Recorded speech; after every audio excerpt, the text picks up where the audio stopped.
Hazrati Ali aytadi: quyidagi insonlardan bo'lib qolmang. Zohidlar gapini gapirib, qiziquvchilar amalini qiladigan, solihlarni yaxshi ko'rib, ularni amalini qilmaydigan, gunohkorlarni yomon ko'rib, o'zi ularni ishidan saqlanmagan, salqiylanib qolsa, noumid bo'ladigan.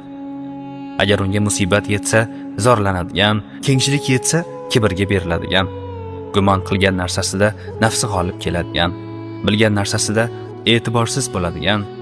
Unday odamlar yana ibratli ishlarni tavsiflaydi, lekin o'zi ibrat olmaydi. Pand nasihatni bo'rttiradi, lekin o'zi nasihatni olmaydi. So'zga usta, amalga dangasa.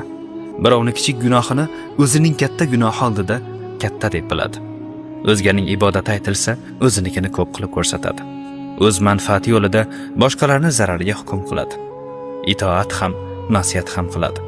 Bir amalni to'liq bajarishni boshqalardan talab qiladi-yu, lekin o'zi to'liq bajarmaydi. Maxluqdan qo'rqadi, Xoliqdan unchalik qo'rqmaydi. Dunyo molidan ayrilib qolishni xavf deb biladi. Oxirat molidan benasib qolish uni o'shanchalik qo'rqitmaydi.